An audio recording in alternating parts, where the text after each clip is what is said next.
제2장. 헤로드 왕 때 예수께서 유대 베들레헴에서 나시매 동방으로부터 박사들이 예루살렘에 이르러 유대인의 왕으로 나시니가 어디 계시냐?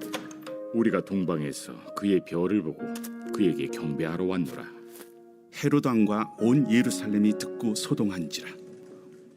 왕이 모든 대제사장과 백성의 서기관들을 모아 그리스도가 어디서 나겠느냐 물으니 유대 베들레헴이오니 이는 선지자로 이렇게 기록된 바 또 유대 땅 베들레헴아 너는 유대 고을 중에서 가장 작지 아니하도다.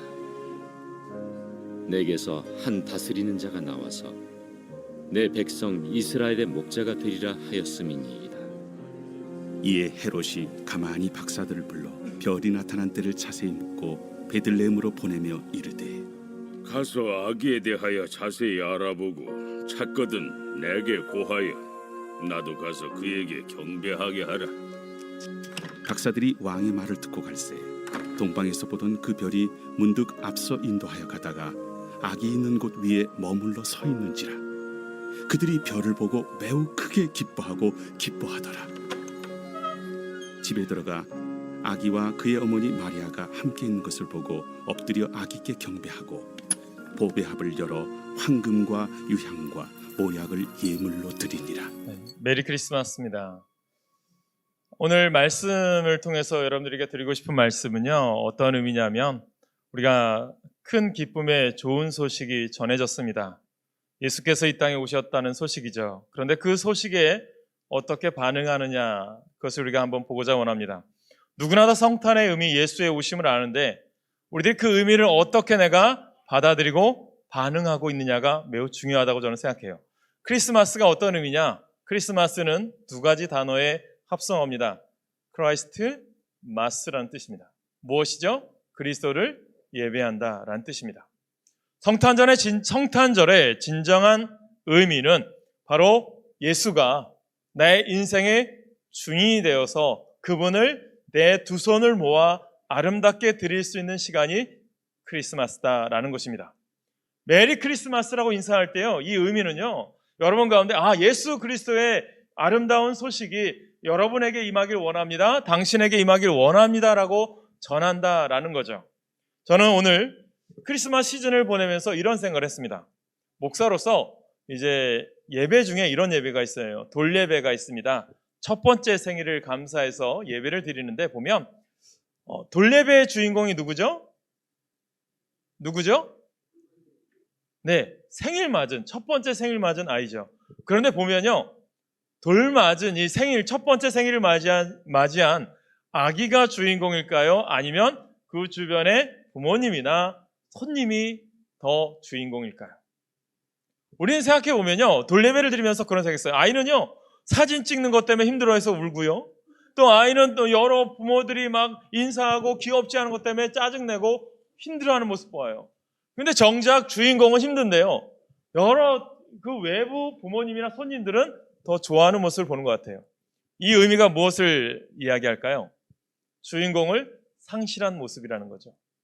오늘날 우리들이 보내는 성탄절을 잘 알고 있어요. 그렇다면 성탄절의 주인공이 누구예요? 누구예요? 예수님이에요. 그렇다면 여러분 삶 속에 예수가 있느냐? 이것을 오늘 네 종류의 사람을 통해서 처음 성탄절을 맞이한 그들이 어떻게 받아들였고 그 사람들 중에 어떤 사람이 진정한 예수를 영접한 사람인가를 여러분들이 깨닫게 되고 여러분들도 참된 예수를 맞이하는 성탄절이 되시길 간절히 축복합니다. 첫 번째 누가 등장하죠? 헤롯입니다. 이런 생각을 했어요. 지난주 월요일에 이제 컴패션 목회자 톡 콘서트가 있어서요, 서울에 갔다 왔어요. 그런데 그런 생각을 했습니다. 선한 영향력이란 참 많은 일들을 감당하는구나, 이런 생각을 했어요. 그 외적으로 또 선한 영향력이 있는가 하면 또 악한 영향력이 있다는 거죠. 저는 여러분들이 오늘 예수 그리스도의 참된 성탄의 의미를 깨달음으로 여러분 삶 속에서 선한 영향력을 끼치는 또 우리 교회학교 아이들, 우리 모든 분들 되시길 간절히 축복합니다. 헤롯이 예수님의 소식을 들어요. 탄생했다는 소식을 들어요. 어떻게 반응하죠? 내 자리, 내 왕 빼앗길까봐 무슨 일을 하죠? 2살 이하 어린이들을 다 죽입니다. 그의 반응은 살인으로 일어나요.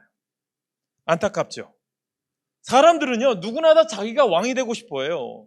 내가 주인공 되고 싶어 하고요, 내가 앞서길 원해요. 헤롯이 그랬던 거예요. 그러므로 그는 진정 예수를 맞이하지 못하는 불행한 사람이 됩니다. 여러분, 두 번째는 누가 등장하죠? 바로 떠들썩한 백성들이 있습니다. 본문 3절을 한번 읽을까요? 3절 같이 읽습니다. 3절 시작. 헤롯 왕과 온 예루살렘이 듣고 소동한지라 떠들어요. 예수가 왔대, 메시아래, 막 떠들고 막 소문을 내고 막 그런데 정작 그들의 삶 속에 뭐가 없어요? 예수는 없어요. 오늘날 같으면 신문이나 유튜브나 많은 곳에 방송이 떠들어대지만 정작 그들 삶 속에는 메시아가 없습니다. 오늘 우리들이 성탄절을 즐겨요. 크리스마스 선물 받고 싶어 하고요. 성탄절 즐거운 일들을 파티를 열고 싶어 해요. 그런데 정작 그 안에 예수님이라고 하는 주인공이 있느냐? 백성들은 없었다는 거죠. 세 번째는 누가 등장하죠? 종교 지도자들이 등장합니다. 아는 것이 많아요. 지식도 뛰어나요. 책도 많이 읽었어요. 그러나 정작 그들에게도 아는 것은 많으나 예수는 없었습니다. 여러분, 우리들의 모습은 어떨까요? 성경을 많이 읽고요. 성경적인 지식도 알고요. 또 많은 설교를 들어요. 그런데 정작 여러분 삶 속에서요. 예수님이 이 땅에 왜 오셨고 예수님이 이 땅에 왜 오셔서 우리를 위해서 십자가를 지셨는지 의미에 대한 삶을 알고 있을까요? 종교 지도자들은 결국은 예수님을 몰아내는 일까지 감당합니다. 그렇다면 오늘 우리가 배워야 될 사람, 우리가 깨달을 사람 누구죠? 동방 박사들입니다. 우리 동방 박사들 잘 알아요. 선극할 때도 많이 했고요. 3명이라고 우리가 잘 알고 있지만 3명은 아니에요. 동방 박사들이에요. 많은 사람들일 수 있어요. 몇 명인지는 몰라요. 그러나 그들은 어떻게 합니까? 예수가 오신데, 메시아가 오신데 그들의 반응은 어떻게 움직입니까? 그들의 고향은 어디예요? 지금으로 얘기하면 페르시아, 이라크, 이란 지역이에요. 별을 연구했어요. 지식도 있어요. 그러다 보니까 별을 연구하다 보니 어떠한 메시지를 들어요. 그 메시지를 읽고 그들이 반응을 합니다. 저 어느 동네에 저 별을 따라가면 우리를 구원할, 우리에게 새 생명을 줄 사람이 태어난데 그 사람을 찾으러 가자. 어떻게 합니까? 자신의 고향, 자신이 가지고 있던 것들을 다 내려놓고 길을 떠납니다. 그 길이 가까웠을까요? 멀었어요. 힘들었어요. 그러나 그들은 어떤 목적으로 가요? 예수 그리스도를 맞아야 되겠다. 내 인생의 주인, 내 삶이 지금까지 많은 것을 배우고 많은 것을 연구했지만 나에게는 만족함이 없어서 이 만족감, 나에게 참된 소망, 내가 이 땅에 왜 태어났고 내가 이 땅에서 무슨 일을 해야 되는지, 내가 이 땅에서 어떤 삶을 살아가야 되는지 그것을 알려줄 사람, 메시아를 만나야 되겠다고 하는 그 사명 한 가지로 그들은 어려운 험산 줄령과 험한 길을 향해 떠나갑니다. 고난이 있었죠. 헤롯 왕도 만나고 많은 어려움도 있었습니다. 그러나 그들은 결코 포기하지 않아요. 그러나서 황금과 유향과 모략을 드려요. 이 예물은 뭐죠? 내 인생의 주인이 내가 아니라 당신 어린 양 아기로 오신 예수님이십니다. 그분께 인생을 드리는 거죠. 사랑하는 여러분, 우리들도 마찬가지입니다. 우리를 구원하기 위해서 이 땅에 오신 예수님을 위해서 어떤 삶을 드리고 있습니까? 예수님을 기뻐하며 경배하는 그러한 설레임이 여러분 가운데 있습니까? 그렇다면 이 성탄절을 보내면서 나는 선물 받기 원하지만 그 선물이 아니라 내가 나를 위해서 돌아가신 그 예수님 이 땅에 오셨는데, 나를 위해서 구원하시기 위해서 이 땅에 오셨는데, 나는 그렇다면 예수 그리스도를 위해서 내가 준비할 수 있는 최상의 선물은 무엇이라고 생각하십니까?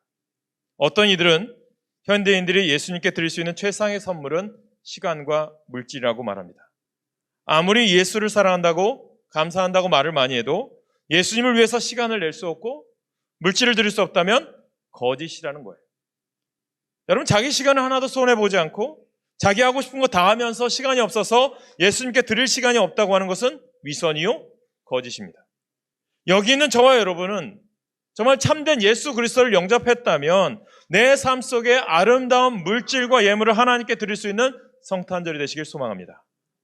여러분, 이번 성탄절을 어떻게 준비하고 있습니까? 세상에는요, 처음에 말씀드린 것처럼 선한 영향력을 끼치는 사람과 악한 영향력을 끼치는 사람이 있어요. 저는 우리 교회 성도들이 선한 영향력을 끼치는 사람이 되길 원해요. 그런데 어떻게 해서 선한 영향력을 끼치느냐? 누구나 다 묵상을 해요. 누구나 다 생각하는 게 있어요. 근데 그 생각은 어떻게 되죠? 열매를 맺게 되어 있어요. 다 묵상을 하는데 내가 예수를 묵상하느냐? 아니면 내가 물질을 묵상하느냐? 아니면 세상 명예를 묵상하느냐? 그거에 따라서 그 사람들은 그 열매를 거두게 되어 있는 거죠. 저는 우리 자녀들이, 오늘 성탄절 예배를 드리는 우리 성도들이, 저는 여러분들이 예수를 묵상함으로 예수님의 선한 영향력을 끼치는 믿음의 백성을 되시길 간절히 축복합니다. 사랑하는 여러분, 이 시간 한번 묵상해 보세요. 성탄절의 아름다운 소식을 전하는 여러분 되시기 바랍니다. 동방박사들처럼 예수님께 가장 내 삶의 귀한 것을 드려서 내 인생의 주인이 내가 아니라 예수님이 주인공 되는 그러한 삶을 살아가는 이번 성탄절 결심하는 여러분 되시길 간절히 축복합니다. 기도하겠습니다. 하나님, 성탄절입니다. 마음에 아무런 감동과 기쁨도 없는 우리의 차가운 심령을 불쌍히 여겨 주옵소서. 나를 위해서 이 땅에 오신 예수님을 내 인생의 주인으로, 왕으로 모실 수 있기를 기도합니다. 내게 있는 가장 귀한 시간과 정성을 하나님께 드리기를 원합니다.